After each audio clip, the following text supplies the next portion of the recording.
Mga hunters, welcome back po sa ating channel. Kalimi online, ipiplex ko lang itong pinagawa sa atin ni Sir Eduardo Sablan. Shout out Sir Eduardo Sablan. Nagawa na po yung iyong pinagawa, in order mo, no? Si Sir Eduardo from Tarlac pa to, no? Ayan. Pakita ko lang sa inyo mga hunters. Ayan. Para alam niyo, meron kayong idea para pag gusto niyo magpagawa sa akin, no? Alam niyo yung ginagamit natin. Yan. Yung ginamit ko dito, kung mapapansin niyo, nagre-reflect siya. Iba yung reflection niya, no? Yan. Ang tawag po dyan sa variant na ginamit ko dito na pinakapapel niya ay yung matte. Parang coins din. May tinatawag na mga matte type, no? Pero din sa papel, no? Matte type ito na, pinaka-paper niya, no? Ang ganda na reflection niya at malinis at waterproof. Tapos makakapal siya, matigas kumpara dun sa yung glossy type na papel, no? Yung photo paper na glossy. Pag yung kasi ang ginagamit ko, sensitive masyado. Mahawakan mo lang, bumabakat na yung fingerprints mo, tapos lumalabo. Hindi kagaya nitong matte type, talaga namang malinis siya tignan at ang ganda na reflection niya. Kapag ayan ay na-frame mo na at tinamaan ng sinag yan, iba ang kinang oh. Hindi sobrang kinang pero makinis talaga, malinis, no? At siyempre malinaw yung mga lettering dyan, detalyado yan, no? Itong pinagawa sa atin mga hunters ay para sa 1 piso BSP series. At kung mapapansin nyo, ang dami. Kasi ang gusto ni Sir Eduardo dito, kasama yung variant. Kung ano yung hawak niyang piso, yun ang pinagawa niya. Diba? Ayan siya. Kaya ang dami, no? Kinompress ko lang. Nagkasya sa A4. Maano yata yung pakisuyo muna. Mahina lang. Kasi alam mo, maliligo ka rin. Maya pa. Ayan. Sana ba tayo? Ayan. Ika nga, sabi ko nga ay kung ano yung hawak ni Sir Eduardo ng mga coins, yun ang pinagawa niya sa atin. Ang original plan ay sa A3 sana. Kaya lang, ang laki nun. Kaya lang, sobrang mahal magpa-print ng A3. Laki yun eh. Maluwag siya, kaya lang, ang laki. Tapos malaki din yung magiging frame mo nun. Maghahanap ka ng kasukat nun. Hindi kagaya nito sa A4, nagkasya naman siya. Kinompress ko lang, pero sakto-sakto. Makikita niyo yung mga butas niyan. Ako lang nagbutas niyan. Pulido ang butas niyan. Hindi masikip, hindi maluwag. Kailangan sakto lang yung piso dyan. Kasi pag masikip, mapapersa yung board niyo. Masisira. Kailangan sakto lang siya. Ayan. Ayan yung harap, no? Andito na rin yung pangalan. Pag napagawa kayo sa akin yan, ilalagay yung pangalan nyo dyan. At yung date kung kailan nyo pinagawa. Ang ganda, oh. Mga hunters. Ito yung reverse niya. Yan. Sa reverse, kung mapapansin niyo, plain lang. Kasi pag pinaprint mo yun, nandun din yung mga year. Pag dinikit mo yan, magiging baliktad na yon. So, hindi natugma. So, okay lang yan. Sa reverse, plain lang. Pero, syempre, andyan yung ano ba tawag dito? Letterhead, parang gano'n, no? Bangko Sentral ng Pilipinas, Republika ng Pilipinas, at kung ano yung binubuo mo. Yan, pwede sa 5 pesos, sa 10 pesos, mga USPI. Meron na rin pagawa sa ating mga USPI. Na ipa-shipping ko na nga ito bago ko ipa-shipping. I-content ko muna para makita ninyo na yung gawa natin ay maganda, malinis. At hindi masasayang pera nyo at makapal yan mga ka-hunters. Makapal yan, no? Diba? Makapal siya.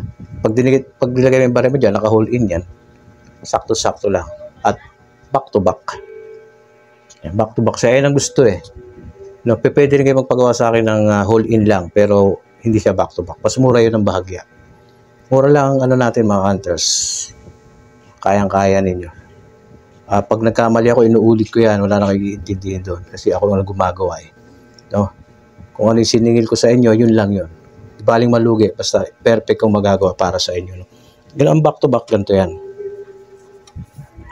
Ipapalaman natin yan sa acrylic. Galing pa na ibang bansa yung acrylic ko mga hunters. Ayan yung acrylic. Ganyan ang mangyayari niyan. Kala nyo malabo, hindi po yan malabo. Kasi meron pang film yan eh. meron pang film yung acrylic yan. Pag inalis mo yan, yun, malinaw na siya. Ayoko lang alisin kasi papadeliver ko yan. Yung si Sir Eduardo na bahalang mag-alis yan pag a-assemble niya na. Ayan. Diba ang ganda, back to back. Oh.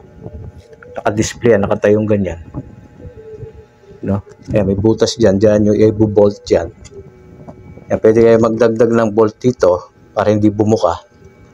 Ayan, dito sa kabila, maliit lang na barena nyo. Nababarena yan, tapos bili kayo ng kasukat na bolt or tornilyo. Yung stainless para maganda. Para na fit siya.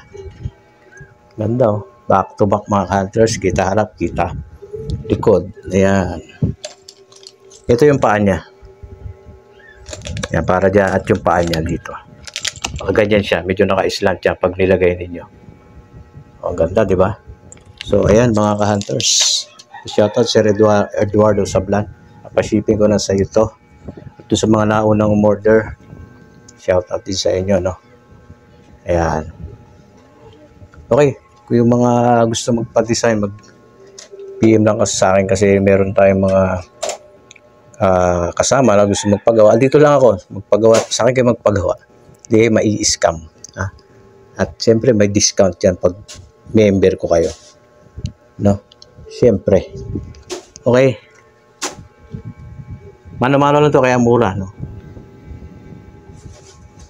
Sikapin natin mas mura kumpara sa iba.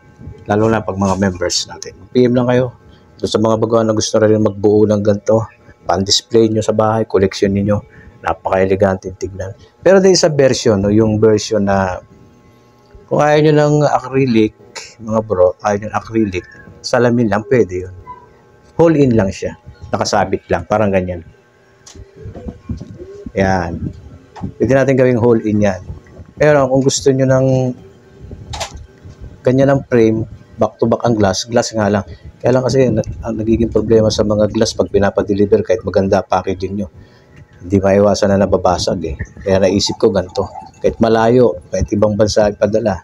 Ito nga, galing pa ng ibang bansa itong acrylic eh, na di naman nabasag, di ba? So kahit sa bahay nyo, naka-display nyo, natabig, natumba, hindi mababasag, hindi gagaya ng ganyan. Ayan, pag umuga lang yung pader at talaglag yan, pagbaksak niya, basag talaga yan. No, so, okay din to. Pero kung gusto nyo ng ganyan, pwede tayong gumawa niyan. No? Tapos yung design kayo na bahala, ako lang gagawa.